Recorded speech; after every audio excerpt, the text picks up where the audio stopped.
of the Katniel breakup.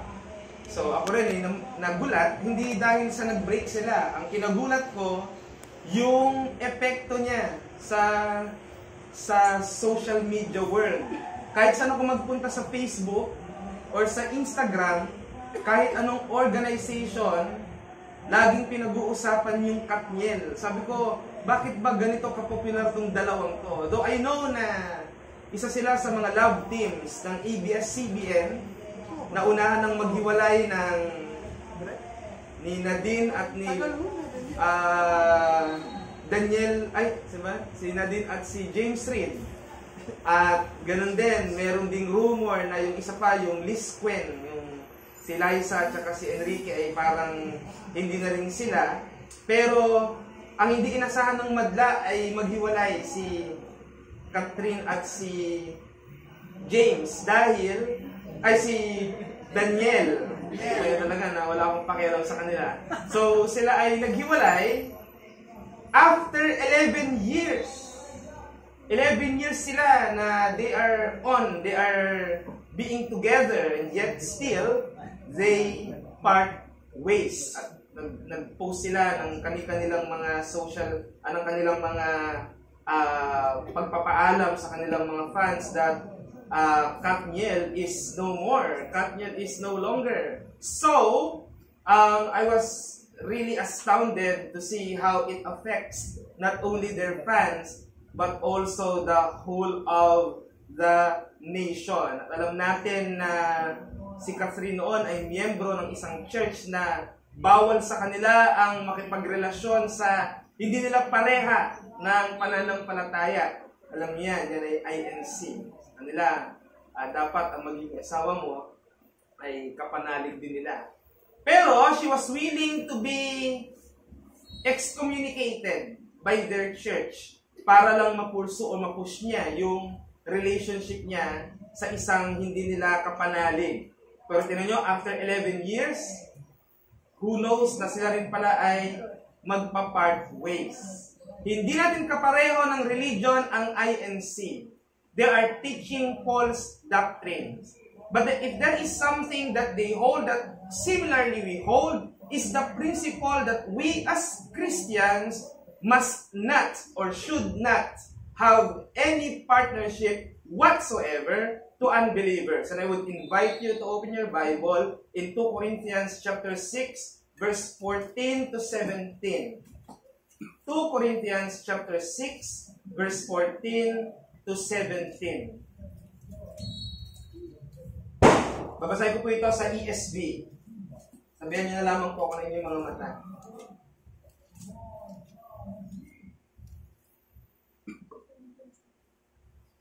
Do not be unequally yoked with unbelievers. For what partnership has righteousness with lawlessness? Or what fellowship has light with darkness? What accord has Christ with Belial? Or what portion does a believer share with an unbeliever? What agreement has the temple of God with idols? For we are the temple of the living God. As God said, I will make my dwelling among them and walk among them, and I will be their God, and they shall be my people. Last verse 17, therefore, go out from their midst, and be separate from them, says the Lord, and touch no unclean thing, then I will welcome you. Nais kong ulitin ang pagbasa ng verse 17 sa King James. Therefore, come out from among them, and be ye separate, saith the Lord, and touch no unclean thing, then I will receive you. Ang ginamit ng King James dyan ay yung word na receive. Of course, those texts are written by the Apostle Paul to the Church of Corinthians.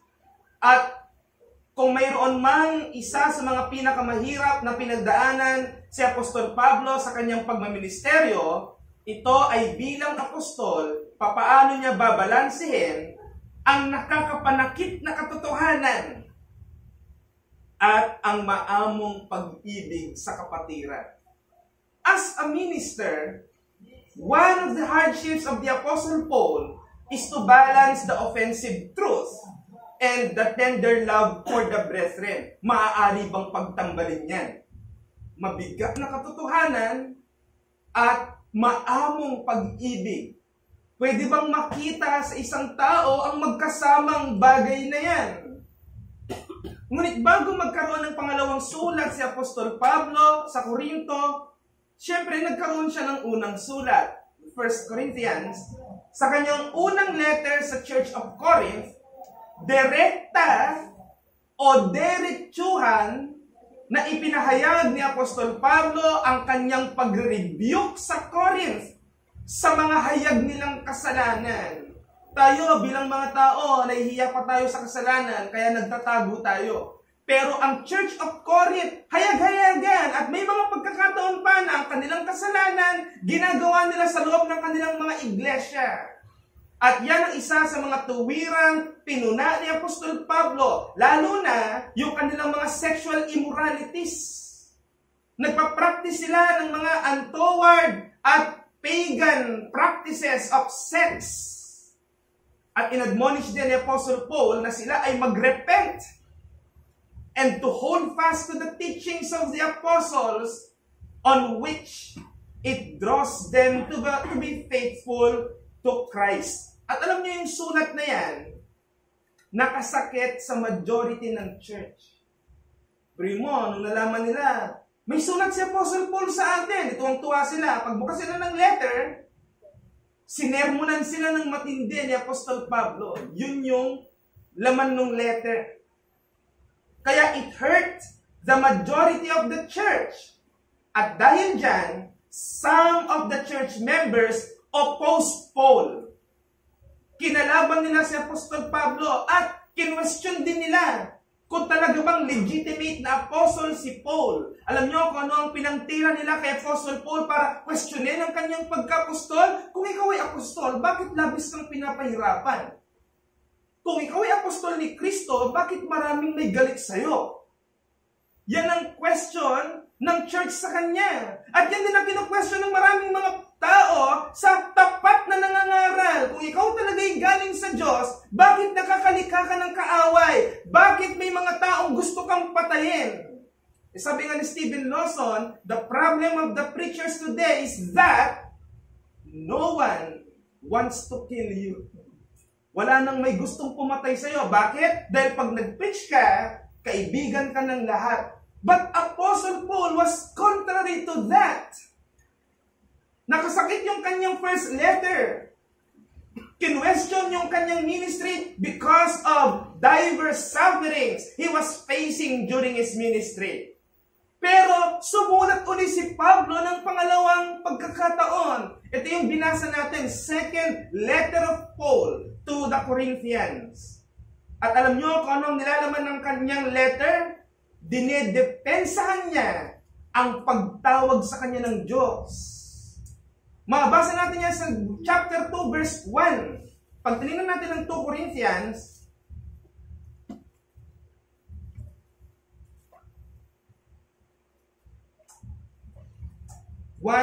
verse 1, sorry.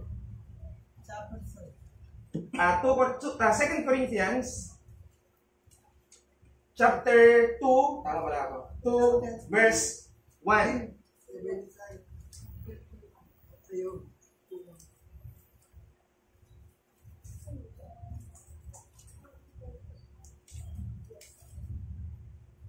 Okay, 2 Corinthians 1:1, yun na talaga. So 2 Corinthians chapter 1 verse 1, Paul, an apostle of Christ Jesus by the will of God. Yan ang sabi niya. Yan ang pambungad niyang pananalita. Ako si Pablo, apostol ni Kristo Jesus sa kalooban ng Diyos. At si Timoteo, ating kapatid, sa iglesia ng Diyos na nasa Korinto, kasama ng lahat ng mga banal na nasa kalupaan ng Akaya. Yan ang ating nabasa. So, dinefend ni Apostle Paul yung kanyang ministerial calling at sinabi niya na siya ay tinawag ng Diyos para maging apostol. So ganyan dinipensa ni Apostle Paul yung kanyang authority. Ang authority niya galing sa Diyos na tumawag sa kanya. At ganun din sa mga bawat nagpapastor o nag-preach o nagtuturo ng Sunday school or anyone na laging tumatayo sa piraso ng kahoy na ito na tinatawag nating pulpito. Ang authority na nanggagaling sa mga lalaking naghahayag dito ng salita ng Diyos, hindi authority galing sa kanila, kundi authority na kung saan nilalaman ng mga nakasulat na salita ng Diyos. Our authority comes from the authoritative written words of God. Kaya it is not us that you are obeying. It is the authoritative word of God. Pero ito nga ang tanong, how to balance truth and love? Apostle Paul gave a higher emphasis on the truth of God.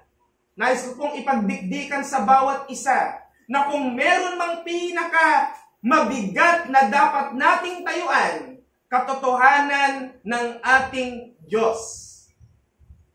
Concerning sa mga kasalanan na present sa isang iglesia, ang calling sa iglesia is to break partnership with unbelievers. Ang problema ni Apostle Paul sa Corinthian Church ay yung kanilang mga immoralities at yung kanilang rebellion sa authority ni Apostle Paul. At alam niyo kung ano naging diagnosis ni Apostle Paul na nagiging problema? Bakit nagkakaganyan yung church? Ang nakita niyang dahilan ay dahil sa pagkakakorap ng mga totoong believers sa presensya ng mga maling partners. Na kung saan, itong mga maling partners na to, nakapasok na rin sa loob ng simbahan. Pati yung mga unbelievers, mayroon na silang partakership sa loob ng simbahan. Mayroon na silang place sa loob ng simbahan. Pinapakinggan ang kanilang mga boses sa loob ng simbahan. Well, in fact, they are not believers. Kaya ang conclusion ni Apostle Paul is that the root of the Corinthians' corruption is due to their partnership with unbelievers. And if you are going to reflect that to today's church, maraming mga iglesia ngayon nag-a-adapt o kaya hindi naman ay nag-e-engage ng partnership sa ibang mga organization o sa mga individuals para ma-improve yung kanilang situation. May mga simbahan dahil wala lang matirikan, papayag sa alok ng isang politikong bibigyan sila ng lupa. Alang-alang lang sa impluwensya ng mga taong siyang iboto. At bilang iglesia, naglalaro tayo na parang tayo ay mga bayarang babae. Kapag pumasok sa mga ganyang klaseng gawain ang isang simbahan. Pero alisin natin yung corporate. Pumunta tayo sa individual. A church is the group of individuals. At nagsisimula ang pagpasok ng mga unbeliever sa ating mga individual dealings. Maraming mga Kristiyano ngayon nakikipag-relationship sa mga hindi mananampalataya. At minsan, kagaya rin ng naranasan ni Apostle Paul, dahil lang sa sila ay napupuna, kino-question nila yung authority ng nangangaral sa kanila. Kung ganyan ka, kagaya ng mga nanlibak kay Apostol Pablo, kino-question mo yung authority ng mga tao na kung saan ay tumatayo para mangaral sa'yo, magministeryo sa'yo, at inaatake mo ang kanilang mga personalidad para lang pagtakpan ang iyong mga sinful practices. Mahabagnawa ang Panginoon. Alam nyo, maganda yung pagkakagamit ni Apostol Pablo ng metaphor. Ang ginamit niyang metaphor para ihalintulad ang pakikipag-partner sa unbeliever ay yung word na yoke. Dito yoke na egg yolk. Yung yoke na ito ay yung inilalagay sa leeg ng hayop. Tapos yung hayop na yun, may partner din, nakapareho niyang hayop, at sila yung nag-aararo, nagbubungkal. So, kung knowledgeable kayo sa agriculture, alam niyo yung itsura ng yoke.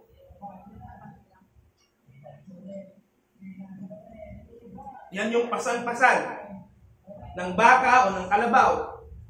At may partner pa siya na kapareho din niya para magkatulong sila na gawin yung iisang responsibility. Kaya kapag ka ang animal na magpartner, hindi parehong species, hindi rin pareho ng laki at ng nature at ng strength, baliwala yung gagawin nila. They cannot carry out their job correctly and successfully. Pagbubungkalin mo halimbawa ng lupa, ang isang aso at kalabaw, at lalagyan mo sila pareho ng yoke. Ano kayang gagawin nun? Yung aso kung saan-saan pupunta, yung baka alam niya yung gagawin niya. So hindi sila makakapag-carry out ng matinong trabaho. Kaya si Apostol Pablo, tinatawag niya ang iglesia na bilang mga Kristiyano, ang pakikipagrelasyon natin ay may kaakibat na responsibilidad na kung saan makakaapekto sa magkabilang party sa maraming bagay. At dahil dyan, ang hindi balanseng pamatok, yan ang Tagalog ng yoke, ang hindi balanseng pamatok dahil sa pakikipagrelasyon sa unbeliever, magre-resulta sa failed relationship, failed responsibilities, and ultimately, failed life. Hindi lang relasyon yung nasisira, hindi lang responsibilidad yung hindi nagagawa, kundi nasisira pati yung buhay ng isang nag-aangking mananampalataya. Ang mensahe kukunin natin dyan, the believer in Christ should not have any partnership with unbelievers to maintain a welcome relationship in Christ. Mabigat ito. Ulitin ko, the believer in Christ should not have any partnership with unbelievers to maintain a welcome relationship in Christ. Tatagalogin ko, ang mananampalataya ni Kristo ay hindi dapat nakikipamatok sa mananampalataya upang mapanatili ang relasyon kay Kristo. Anong ibig sabihin yan? Point number 1. Partnership with unbelievers breaks relationship with Christ. Kapag ikaw ay pumapartner, nag-engage ng relationship sa hindi mananampalataya, meron kang sinisirang relasyon. At ang sinisira mong relasyon, yung relasyon mo kay Kristo. Kaya ganoon yung pagdidikdik ni Apostol Pablo sa iglesia ng Corinto, kung nais nyo na kayo ay tanggapin ng Diyos, palayasin nyo yung mga unbeliever na yan. And the Apostle Paul gave a clear comparison between two different worlds. 5 ibinigay niyang example. 1, anong fellowship meron ng matuwid sa hindi matuwid? Yan ang unang examination. Sagutin natin yung tanong na yan ni Apostol Pablo. What fellowship has righteousness with unrighteousness? Saan po natin makikita yan? Doon sa ating text. May kita natin sa verse 14. For what partnership has righteousness with lawlessness? Yan po ay tanong ni Apostol Pablo. Tanong sa atin, anong pakikisama meron ng matuwid sa hindi matuwid? Sabi niya, alam nyo, ang likas po, ang tao na nag-o-observe ng ethics and order, hindi sila nakikisama sa mga lawless. Yung mga law-abiding citizen, Hindi sila sumasama sa mga kriminal. Ang isang tao na ayaw niya ng gulo, ayaw niyang siya'y makulong, ayaw niya na siya ay maging masamang imahe sa sosyedad, hindi mo yan makikitang pumapartner sa kriminal. Wala tayong makikitang isang matinong tao na may takot sa batas, ngunit nakikipagkaibigan sa murderer, sa thief, sa robber, sa adulterer. In fact, ang ginagawa ng matino nating society, kinukulong yung mga kriminal. Bakit? Para ibukod sila sa isang matinong lipunan. Kaya sa tanong ni Apostol Pablo, meron ka bang nakita na may partnership na nagaganap sa isang kriminal at sa isang gumulong sumusunod sa batas? Obviously, the answer is definitely no. Wala. There would be no partnership whatsoever between an orderly and the outlaw. And the second question of the Apostle Paul, what fellowship has light from darkness? Nakakita na ba kayong nagsama ang liwanag at dilim? Well, scientifically speaking, impossible yan. Meron na nag-aagaw ang dilim at araw. Pero wala tayong makikita na totally nagsama ang darkness at light. Pero ang tanong ni Pablo ay para bigyan ng comparison ang believer at unbeliever. Well, ang logic, darkness is absence of light. Pag walang liwanag, dilim. Pero pag ang liwanag ay pumasok sa kadiliman, nawawala ang kadiliman at liwanag ang pumapalit. Kaya hindi sila pwedeng magsama sa parehong oras at sa parehong lugar. Ang sagot, walang fellowship ang light at darkness. They are separated. They are completely opposite to each other. They cannot and should not have any union. Light covers darkness, and darkness will be gone. And that is nature. Ang pangatlong tanong ni Apostol Pablo ay mas personal. What accord has Christ with Belial? Ang binanggitan ni Apostol Pablo, si Kristo at si Belial. Sino si Belial?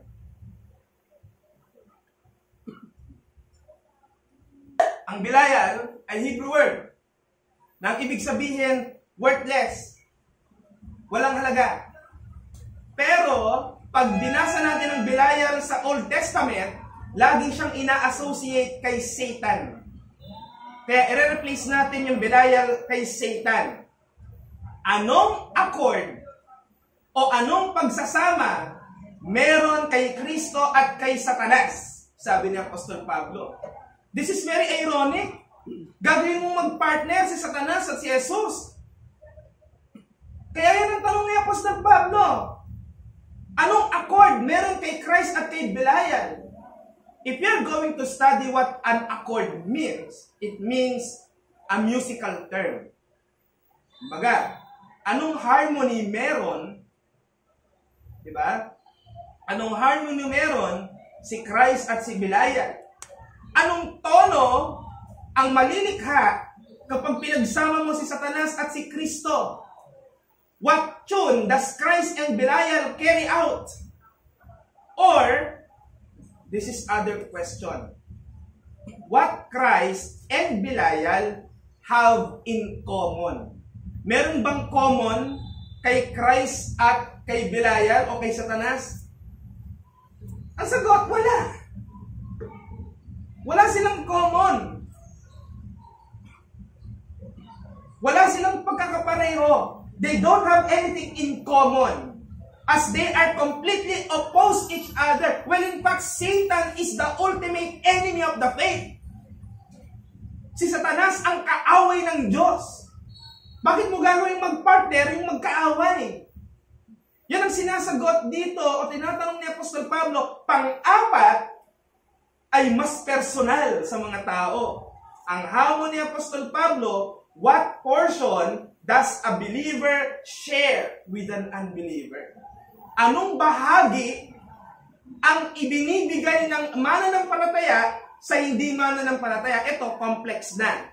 Kasi tayo bilang mga believer, nag-share naman talaga tayo sa unbelievers.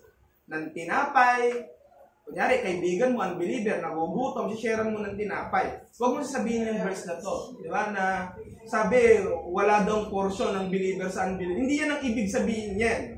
Pero bakit sinasabi ni Apostle Paul na, what portion does a believer share with an unbeliever? Alam nyo, it denotes the opposite properties of the believers from unbelievers. Hindi yung ginagawa mong tinutukoy dito. Ang tinutukoy dito is simply this. Ano ba ang katangian ng believer na naisishare niya sa unbeliever? Sa madaling salita, anong blessings of saving grace meron ng believer na meron din sa unbeliever? Ang sagot, wala. Ikaw ba bilang pinili ng Diyos? Ikaw ba bilang binigyan ng pagiging anak ng Diyos dahil lang sa ikaw ay nakikipag-partner sa hindi mananampalataya ay natatransmit sa Kanya yon? Hindi! Yan ang sinasabi ni Apostol Pablo dito. Kung ikaw ang nabiyayaan ng kaligtasan, ikaw lang yun. At hindi dahil ikaw ay nakikipagrelasyon sa maling tao, ay ganun din ang kanyang nagiging kalagayan. Kaya, anong bahagi mayroon ka na meron ng unbeliever? Kung hindi loloobin ng Diyos, wala. Yan po ang sagot. Ang divine favor ng Diyos, binibigay niya sa kanyang mga hinirang. At yung mga bagay na to, hindi natin ma-share sa unbeliever. Alam niyo ba, meron naging housing project si Manny Pacquiao. Yung kanyang housing project, naobserbahan kasi ng housing department. Department of Communities. Basta under siya ng umbrella ng social welfare. Yung housing department, na-observe nila na kapag may nililinis silang mga estero sa Metro Manila, nire-relocate nila yung mga nag-i-squat, di ba? Tapos, bibigyan nila ng pabahay either sa Rodriguez Rizal o sa Pinugay Barras Rizal o sa Cavite. Ganun kalayo. Malayong malayo. Ang ginagawa, sinasanla o binibenta yung mga unit, tapos babalik uli sila dun sa Metro Manila, mangi-squat na naman. Tawag dito mga informal settler. Ang ginawa ni Manny Pacquiao sa kanyang pabahay is that ang magiging beneficiary, hindi binibigyan ng karapatan yon na ipasa sa iba. Nakapangalan sa kanya, pero right lang. Pero ang meron pa rin full access at ownership yung donator. Walang iba kundi si Manny Pacquiao. At alam nyo, ganyan din yung senaryo ng believer. Kahit sabihin mong ikaw ay biniyayaan ng ating Panginoon, may biyaya ang Diyos sa iyo na hindi mo pwedeng i-share kahit gustuhin mo. Alin yon? Yung pagiging believer mo. Kaya nga, nag-share ka ng gospel, but it doesn't mean that you are saving them. You are not. You are just preaching to them the gospel because the gospel is the only way for them to be saved. Kaya ang sagot, wala kang portion na nabibigay sa unbeliever. At ang last question ni Apostle Paul to that, yung panglima, na dapat nating ma-observe sa question ni Apostle Paul is, what agreement has the temple of God with idols? Anong kasunduan meron ang templo ng Diyos at sa mga Diyos-Diyosan? May nakita na ba kayong isang Christian church tapos ang nasa altar si Buddha? May nakita na ba kayong isang Hindu na ang nasa altar cross? Wala. Ang sinasabi niya ni Apostol Pablo, hindi yung templong gawa sa bato. Tayo mismo bilang mananampalataya, ang tahanan ng isang buhay na Diyos. And here Paul is directly saying na the worst sin of unbelievers is their unbelief. Kaya hindi kayo pwedeng magsama ng unbelievers because the worst sin the unbeliever is committing is his unbelief. Yung hindi niya pagtitiwala at pananampalataya sa Diyos. At yan ay sin of idolatry. Mga kapatid, nais kong maintindihan ng bawat isa sa biyaya ng Diyos. Sa mga comparison na ito na binigay ni Apostol Pablo, malinaw na pinapakita ni Apostol Pablo at ng Biblia na ang mundo ng mga mananampalataya at ang mundo ng mga hindi mananampalataya ay completely opposite. Magkaibang direksyon. Hindi parallel. Hindi intersecting. Opposite.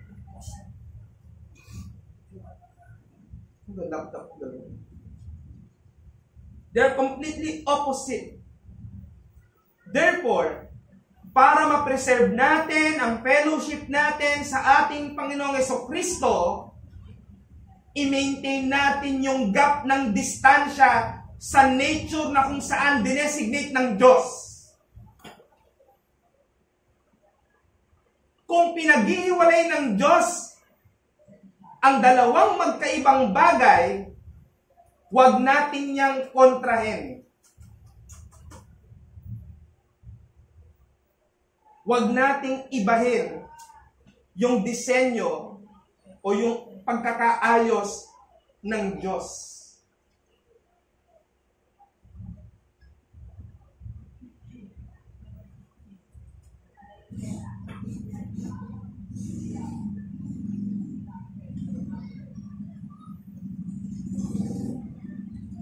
Let us maintain the gap of having no partnership with the unbelievers simply because they are the enemies of the faith.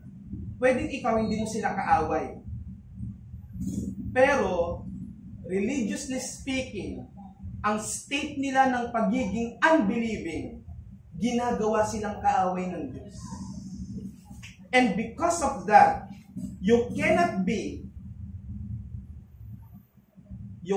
have, or you cannot establish any relationship with them whatsoever.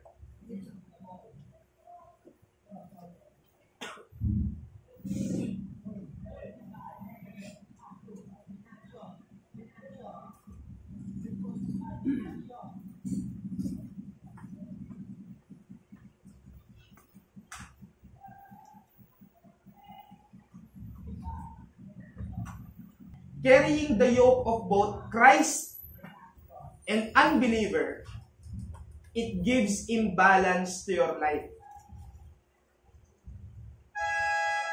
And an imbalanced weight gradually destroys the whole tie that connects them together.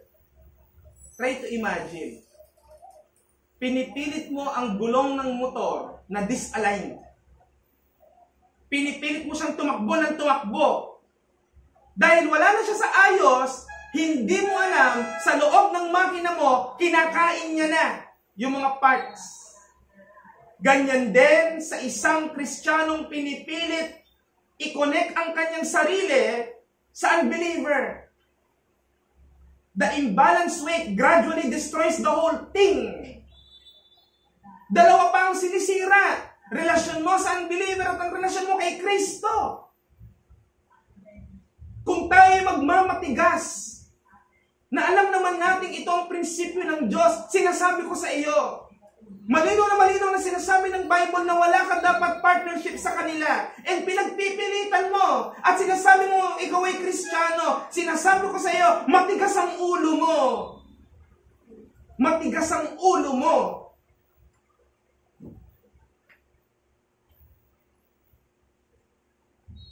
Lalo na't malinaw na pinapaliwanag ng ating Panginoon sa dami ng mga comparison na binigay ni Apostol Pablo, you cannot have any ties with them. If we are stubbornly committing partnership with unbelievers, huwag mong sabihin minor lang ang magaganap sa iyo. Major blessings ang tatanggalin sa iyo. Bakit? Dahil sa pakikipag-build mo ng relationship sa unbeliever, sinisira mo naman ang relasyon mo kay Kristo. Yan ang epekto niyan. Sa ayaw at sa gusto mo. Kaya ang yoke between two animals, they are sharing tasks and sharing responsibilities. Kung ikaw ay Kristiyano at under ka sa yoke ng isang unbeliever, hindi ka mag-expect sa kanila na magiging gaya mo sila. Hindi ka mag-expect sa kanila ng mga spiritual duties at responsibilities to love Christ because they love being enemy of Christ. And having partnership with those people makes you a traitor of Christ. Betraying Christ. Kaya dear brethren, do not attempt to withdraw from Christ's presence and replacing it with worthless, belial, unbelieving partner. I will tell you, whether your partner is handsome or pretty, the Bible calls them worthless. Even more, enemy of the faith. If you are going to continue having relationship with them, you are breaking up with Christ. Second and last point. Ating first ay partnership with unbelievers breaks one's relationship with Christ, verse 14. And second point and last point, breaking the yoke with unbelievers naman. Breaking the yoke with unbelievers is welcomed in Christ. Sabi sa verse 17, ito yung positive side, masyado tayong nadurog doon sa kanina. Pero bawiin natin. Bible din ang magbibigay ng pambawi. Verse 17, therefore, go out from their midst, and be separate from them, says the Lord, and touch no unclean thing, then I will welcome you. Ang ganda ng sabi ng ating Panginoon dito. Umalis ka sa kanila, bumukod ka sa kanila, sabi ng Panginoon, huwag kang hihipo ng maduming bagay, tatanggapin kita. A very promising word from the Lord Jesus Christ. Alam nyo, kung ating mauunawaan ang gusto, alis muna tayo dun sa focus sa unbeliever. Dito tayo sa pagiging welcome ni Christ. Ang yoke, sa unang panahon, gawa sa wood, kahoy.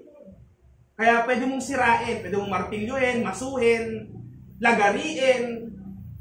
Ngayon nga may technology na kapag yung singsing mo hindi na maalis sa daliri mo, nalalagari ng maliit na parang sinulid o parang pisik, nalalagari siya. Meron lang nakakalang sa loob na ganyan para hindi masama yung daliri mo sa paglagari.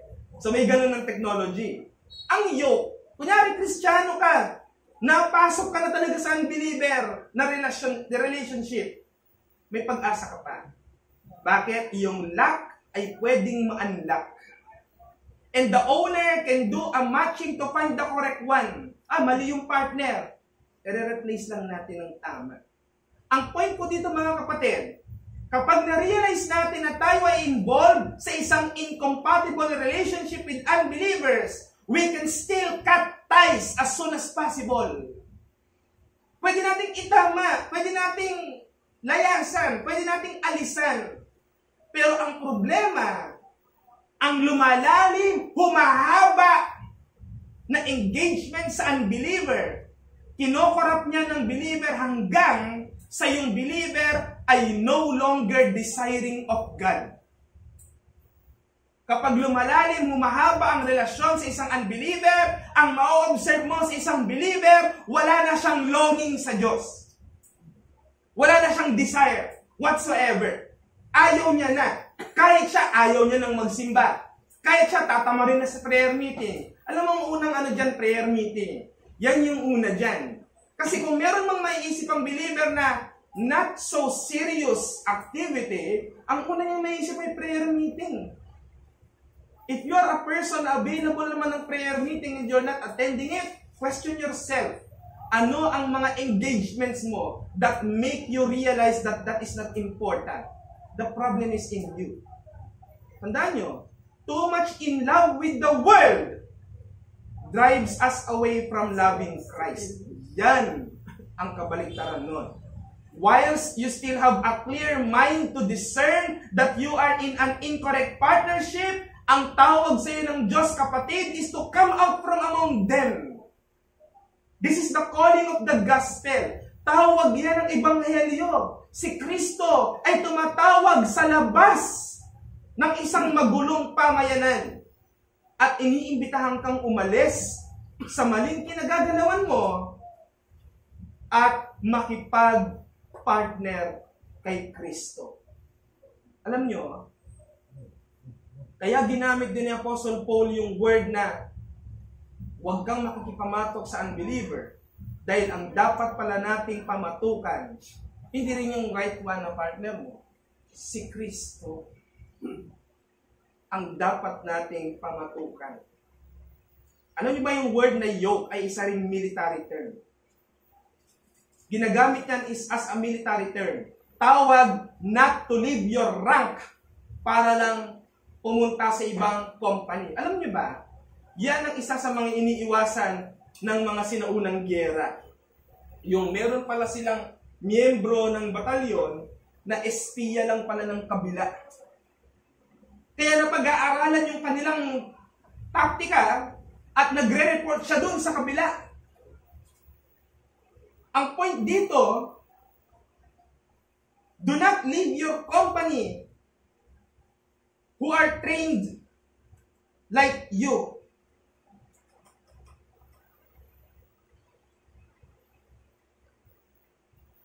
Huwag mo silang iiwanan. And they are also trained to fight with you.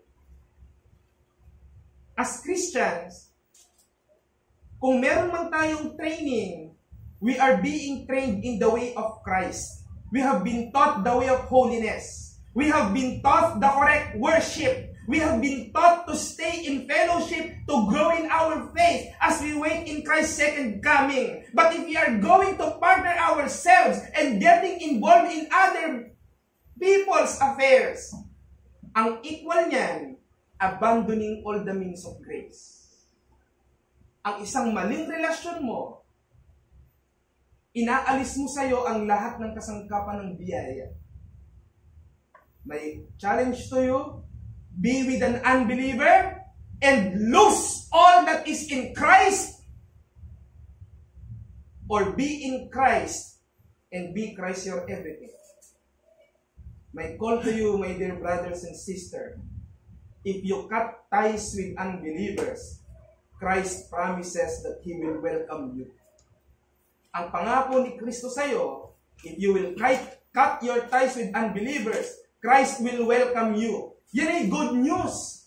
Tawag ng Diyos. At ang response natin sa Kanya is no other than obedience and love for Him.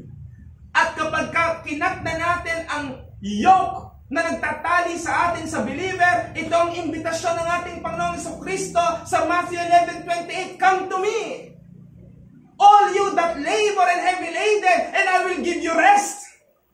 Oh, my dear child, oh, my dear friend, oh, my dear believer, you have cut the ties with unbeliever. Now I will welcome you. At sabi ng verse 29, for my yoke is easy and my burden is light. So anong panawagan sa atin ng ating Panginoong Jesucristo? After mong ikat ang ties sa unbeliever, makipamatok ka sa ating Panginoong Jesucristo. And the second yoke that you are going to carry is the yoke of marriage. Pero ang gagawin mong kapamatok mo, kawangis ng ating Panginoong Jesucristo. Sino po ang taong yan? Totoong mananampalataya. My dear friends, young ladies, young men, kasi tayo pa yung mga hindi married, wag lang Christian lang. Dapat Reformed Baptist. Wag born again, born again, born again, born again. Tigilan nyo kami sa ganyan. Hindi kami maniniwala dyan. Marami ngayon, pati mga Jollibee, McDo, Hillsong na yung pinapakanta eh. Hillsong na yung mga makikinig mo sa speaker, pero di naman mga believer yung mga nasa loob. Usong-usong ngayon yung born again eh. Kahit sino nagsasabi born again sila eh. Pero kung tatanungin mo sila, sa pagkakakilala nila, Christology pa lang, bokya! Hindi rin nila kilala si Kristo, Diyos at tao.